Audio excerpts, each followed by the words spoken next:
So let's expand a little bit more because we've talked about the broken cookie effect, and I kind of just alluded to a little bit about, prioritizing yourself first. And this is something you also talk about in your book, which, by the way, is Your Hidden Advantage: Unlock the Power to Attract Right Fit Clients and Boost Your Revenue. We'll have that all linked up in the show notes. I just read it recently, and so we'll obviously be diving more and more into it, as much as we've already kind of alluded to some of the stuff. But talk about a little bit about beating the broken cookie effect, because you talked about like your mom only ate the crumbs, and we just talked a little bit about your family and putting your kids first. And I think lots of people, especially good girls, the people that you've described, like they feel like they need to eat the broken cookie pieces. Like, I have to let my kids eat first. But you talk a little bit differently about that. So we'd love for you to talk about how we can beat the broken cookie effect and why we should be eating the whole cookie.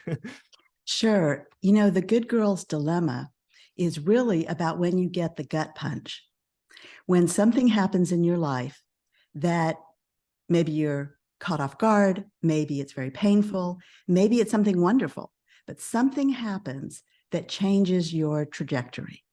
And when we're young, we think life is going to be a straight line, and it never is. It isn't for anyone that I've ever met, and it wasn't for me. So I don't want to say I put my kids first.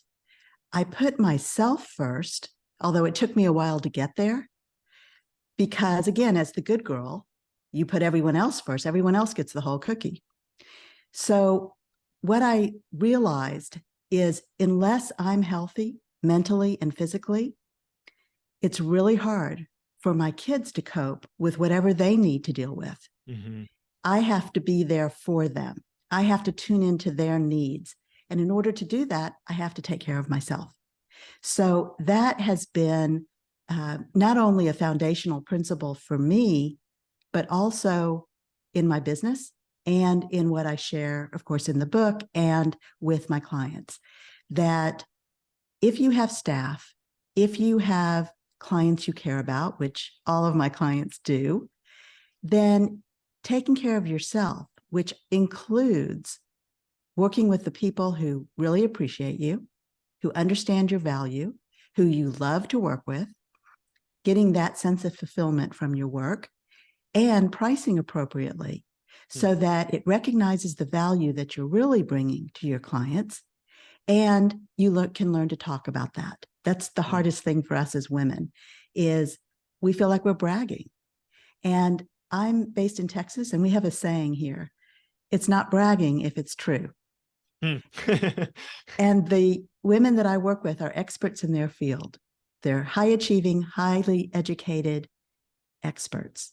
And I work with a lot of accountants and attorneys and engineers and specialty consultants. And there's one thing they are: they're experts. They care deeply about those around them.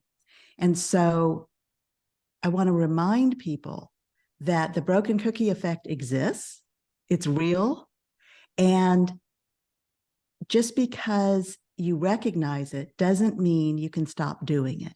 And that takes practice. And that's actually why I wrote the book, because there's a framework that I've built called the SNAP method. And that will allow you to practice how you can take care of yourself at the same time as you're making your business more profitable.